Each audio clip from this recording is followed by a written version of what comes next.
Hey, it's Chris. So I've talked about it a little bit previously. Dice Throne. Great game. Wasn't for me the first 2 seasons, and all of a sudden the Marvel IP sort of switched around, but sort of like Marvel United, if you're familiar with that from Simon, it was not really Marvel Dice Throne, it was Avengers Dice Throne, right? So, all of a sudden, Dice Throne, Roxley, they announced, boom, Marvel X-Men. It's very similar to Marvel United, but now October 17, we're going to see what they have in store for us. Apparently there was a little content revealed, a little like who's who party of talking about like reactions to what was revealed to them in the first place online. But I said, okay, big X-Men fan here.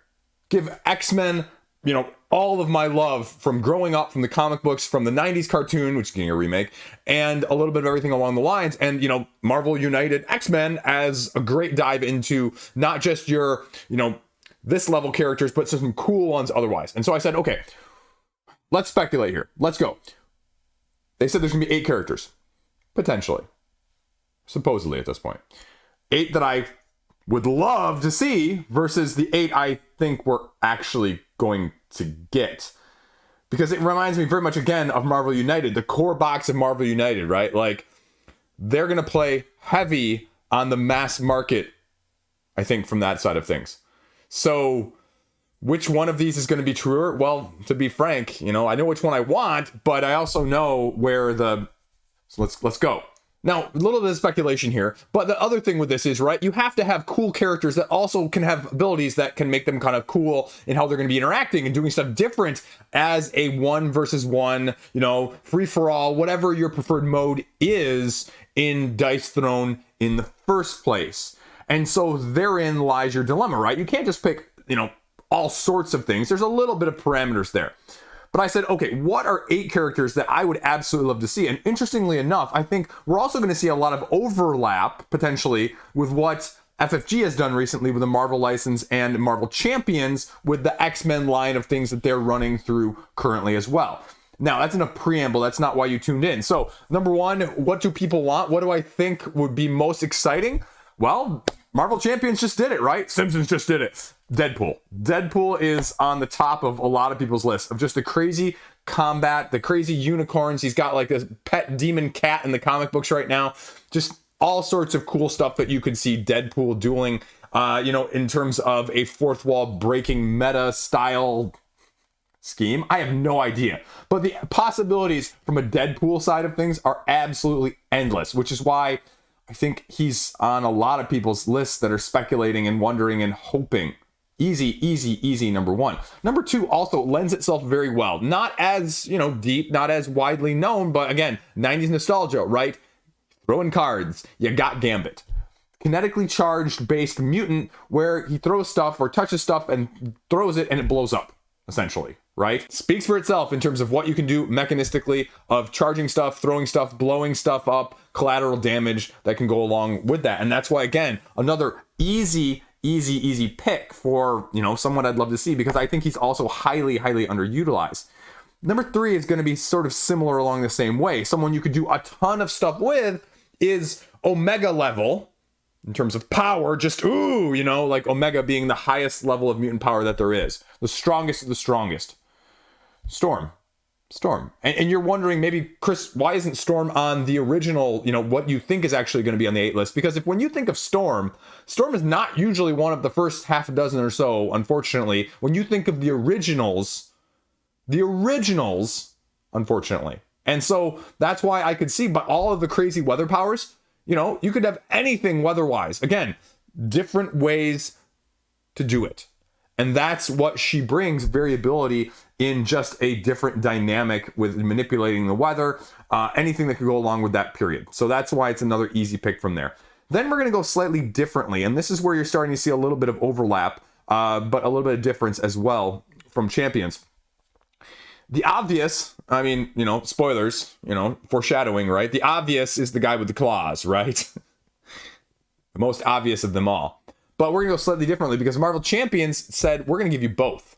Marvel Champions said, we're first going to give you Wolverine, but now we're going to give you X-23. Instead of 3 claws, you're getting the dual claws in a female form. And she's arguably cooler. Her backstory is pretty awesome. And she's just pretty sweet overall. She gets her own comic book now. Again, sort of one of those that's slightly different enough. Not just your generic Wolverine that he's become sort of a meme over the year more than, you know, the bad mother, the Samuel L. Jackson of the Marvel Universe, if you will. Of more recent. So I'd love to see what she could bring as a twist to the claw-wielding, slashing, regenerative healing process that Wolverine would be, you know, fine with as well. But, you know, it'd be a nice twist on things. Staying with the X-Men, though, here, you know, with the people that you consider core but aren't core, Nightcrawler. Nightcrawler as well. I mean, the BAMF. Poof! He teleports. Imagine the crazy things you could do teleporting or bamping around, as the, you know, term in the comic books is the sound that he creates when he teleports, right? That would be something creatively that you could take very, very heavily and incorporate it into multiple mechanisms. And again, like, I'm not a creative, right? But I can see other people who actually do this thing for a living really incorporating it, and I'd love to see what you could imagine from that side of things. Similarly, another one that sort of has similar powers but are a little bit out there, more magic based, well, it's magic.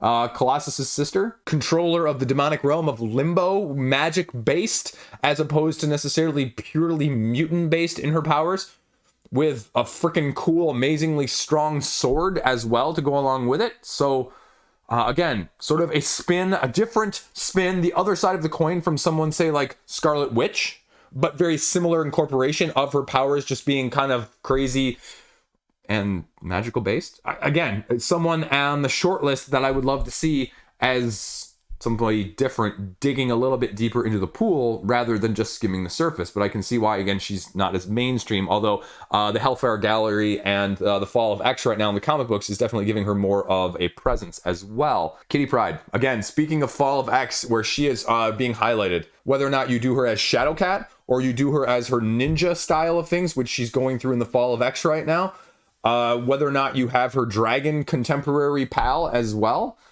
there's a multitude of ways with her phasing and her being a freaking bad mother of all ninjas. Now, if you know what scene I'm talking about from the comic books, you know, you could do that in a lot of ways as well. And she would be just an amazing spin on things. And Marvel Champions just put her out as well. And speaking of Marvel Champions, we'll stay with that. You know, we talk about the psychics, we talk about the telekinesis, we talk about those sort of things, and we haven't seen them on the Dice Throne thing so far as much. And so Psylocke would be another great dig into this. And, you know, I'm a big fan of the X-Force, right? Not the original X-Force, but like the do the bad missions that nobody else wants to do style of X-Force. So if you gave me X-Force versions of X-23, Deadpool, Psylocke, Kitty Pryde, like, that would be my ideal. Or they went completely differently in Age of Apocalypse. If you know what I'm talking about, Age of Apocalypse would also be awesome.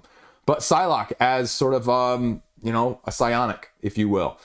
Now, obviously, we're not going to get that because we're going to get the other more obvious person with those similar abilities, but we'll get to that in a minute. And last up, you know, I wanted to include 2 villains on this, but the other most obvious villain can't be, because it'll be on the other list here in a second. But again, digging a little bit deeper, we're going to go with Mr. Sinister. As someone I could see, genetic manipulations, splicing, dicing, clones, a little bit of everything Sinister-wise would be, again, mechanistically unique compared to the other people out there. So those are the 8 that were on my, you know, radar. The 8 that I said, these would be a really, really, really nice surprise. Now, let's talk about really quickly the 8 I think we're actually going to get, because that's a whole different side of things. And again, I tried to split it 6 heroes and like 2 villains. You know, villains as a quote unquote term, depending on, you know, what age, what time, and, you know, where their stance is at the current place. So obviously, we're going to go through these really quickly because if you know, you know, right? We already talked about one, Wolverine. You know, Wolverine, the most obvious character. I would be absolutely shocked if there was no Wolverine. I'd be shocked. I think everybody would be shocked. Most obvious choice, period. After that, I alluded to the other psionic, the other telekinetic, Jean Grey. Now, do you do her in this form? Do you do her in the Phoenix form?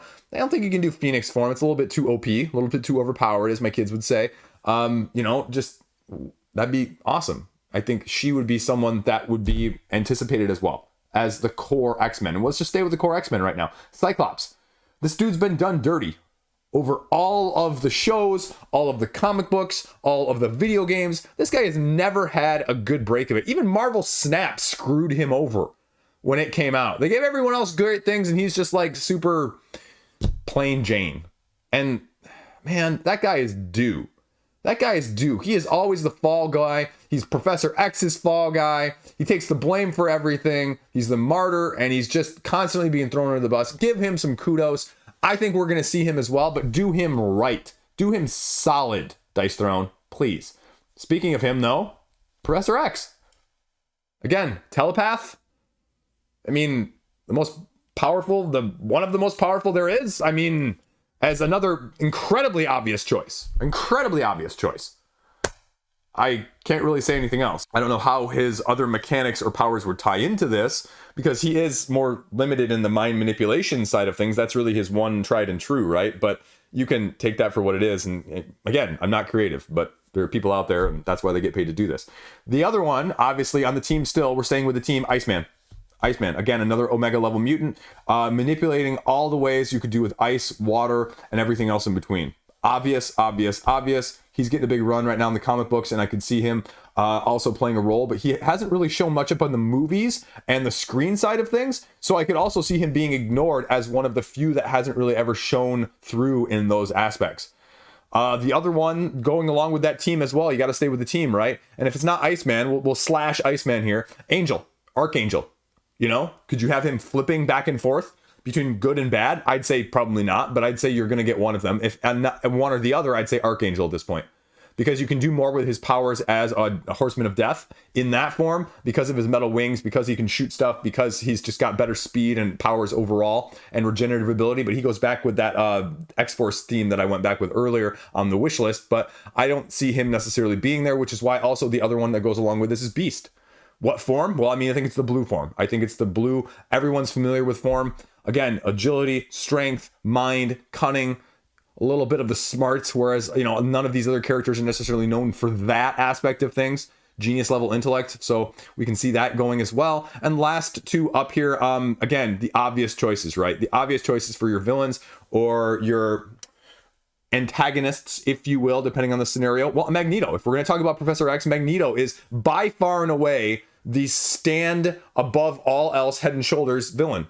I don't care. And the Master of Magnetism is the most obvious choice in terms of powers as well. What you can do with that is just incredible. The magnetic fields, the throwing stuff, the manipulating, the flying, it's all there. And the other one, again, it's going to seem a little bit off, but at the same time, once I say it, you'll know. And by the power scheme, it makes sense, right? Juggernaut runs over people. Brute force strength.